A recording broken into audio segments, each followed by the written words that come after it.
Architecture of the modern shield. AI-driven fraud defense in the banking and financial services sector. Fraud has changed from isolated bad transactions into a living adversarial system. The defender cannot rely on one clever model or a stack of static rules anymore. This walkthrough breaks the shield into layers: data assets, modeling, monitoring, human investigation, and feedback. The goal is simple: stop industrial-scale fraud without crushing legitimate customers under false declines. Modern fraud is perpetrated by a dynamic, faceless adversary operating at industrial scale. The baseline market for fraud detection is already measured in tens of billions of dollars. Forecasts push the expansion far higher as digital payments, synthetic identities, and automated attacks keep scaling. The generative AI threat is the accelerant. Voice cloning, fake documents, deepfake verification, and agent-driven campaigns make deception cheaper and faster. The core lesson is that banks are no longer fighting a person at a keyboard. They are fighting systems. Financial crime appears across 6 attack vectors. Transaction fraud abuses payment rails directly. Identity fraud creates synthetic IDs or takes over accounts. Application fraud falsifies origination data before the relationship even starts. Internal fraud comes from employee embezzlement and privileged access. Market manipulation targets institutional behavior, prices, and signals. Social engineering attacks the human layer through manipulation, urgency, and trust. A modern fraud program must cover all 6, because adversaries move to whichever door is least guarded. Standard predictive algorithms fail because fraud is a hostile, asymmetric domain. The class imbalance is extreme. Confirmed fraud is often less than 1% of the dataset. The data is high-dimensional, mixing structured logs, text, device telemetry, behavioral traces, and payment history. Regulators demand explainability, so black box scores alone are not enough. Attackers actively reverse engineer defenses, which creates adversarial behavior. Concepts drift quickly as vendors, channels, and tactics change. And the costs are asymmetric. A false negative loses money, while a false positive destroys trust. Operational resilience requires a decoupled 4-layer architecture. At the bottom, the data asset layer ingests graph-second telemetry, device fingerprints, and relational metadata at streaming speeds. Above that, the modeling layer deploys supervised, unsupervised, and graph-based AI. The strategy and monitoring layer controls rollout, business logic thresholds, and model drift. Finally, the application layer executes real-time transaction decisions through approvals, challenges, and declines. Decoupling matters because each layer evolves at a different speed. Supervised models recognize the known. Gradient boosting tools like LightGBM learn historical fraud signatures from chargebacks and labeled events. They are powerful because they can rank risk in real time and support low-latency authorization. But they inherit the shape of the past. If yesterday's evaluating model success means navigating asymmetric costs. On one side is missed fraud, the direct financial loss of failing to catch bad actors. On the other side is customer friction, the damage caused by blocking legitimate transactions. A model can show impressive headline accuracy by approving everything in a dataset where fraud is rare, but that catches almost no fraud.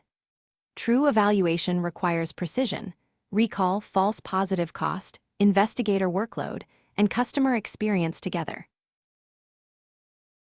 Operational thresholds are business decisions, not just data science settings. A top 0.1% threshold may capture a large fraction of fraud, but it could push a huge pile of transactions into manual review. A top 0.5% threshold may capture more fraud, but it can overwhelm analysts and annoy customers. Precision recall trade-offs must be matched to real investigative capacity and risk appetite. The best threshold is not the mathematically prettiest. It is the one the organization can actually operate. Supervised models suffer from model decay as adversaries pivot to new tactics. Known fraud patterns become stale.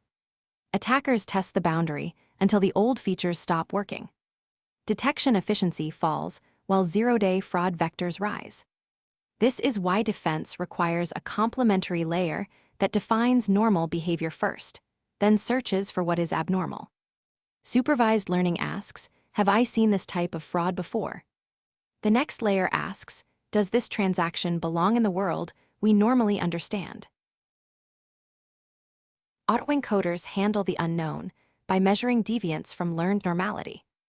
The model is trained on legitimate transactions and compressed into a latent representation. It then tries to reconstruct new activity. Normal transactions reconstruct cleanly. Unusual activity creates high reconstruction error. That error becomes the anomaly signal.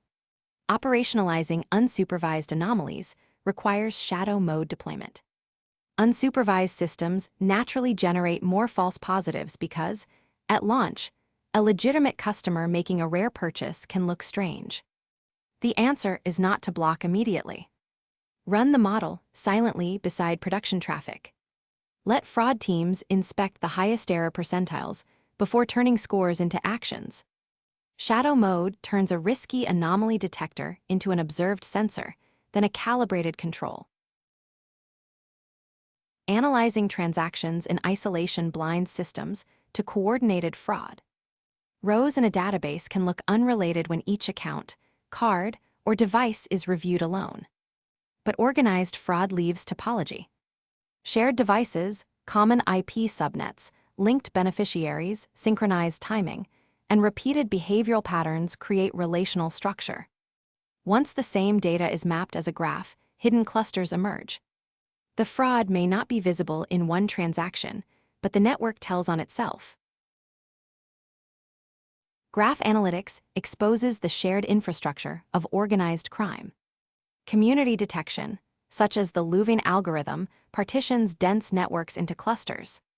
A single IP address touching 30 users, 30 devices, and 30 cards and hours is not ordinary customer behavior. It is coordinated infrastructure. The insight is that fraud rings reuse resources because scale requires reuse. Graph tools transform that reuse from background noise into investigative evidence. Graph neural networks take relational analysis further by learning higher-order patterns automatically. Instead of handcrafting features like shared IP counts or device overlaps, GNNs aggregate information from neighbors around a target node. The model learns embeddings that represent the local neighborhood of users, devices, transactions, and addresses. The result is a richer signal. If an account sits inside a suspicious network, that risk can surface even when its own individual transaction appears normal. The AI fraud arsenal has three major families. Supervised learning recognizes known fraud from labeled historical transactions, with gradient boosting as the hero algorithm. Unsupervised learning finds unknown anomalies using baselines of legitimate behavior, with autoencoders as the core tool. Graph analytics and GNNs reveal connected fraud rings through nodes and edges.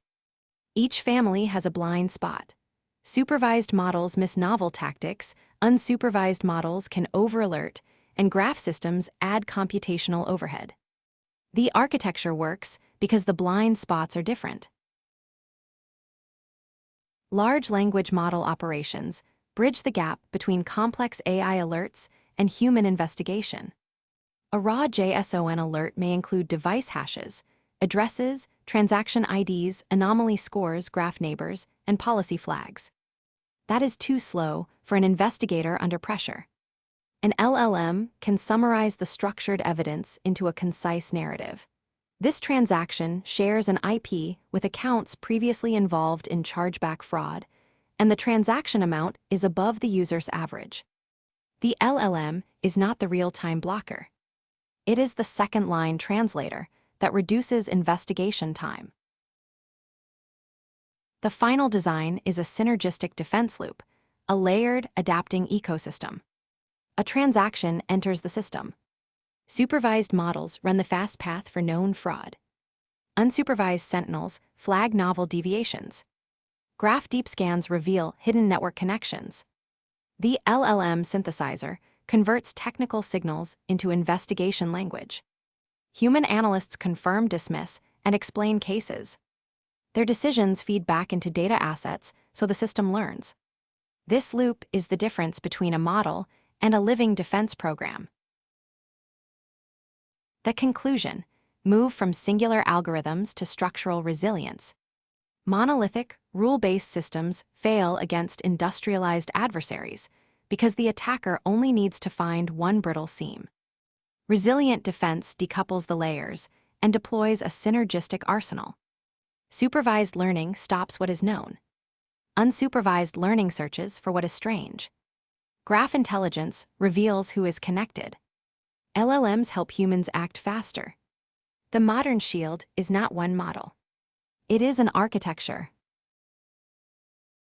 If this breakdown helped, subscribe to Life of Geeks for more practical AI architecture lessons.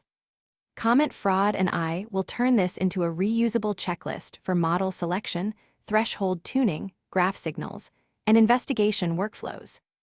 The big takeaway is this: fraud defense cannot be a single score anymore.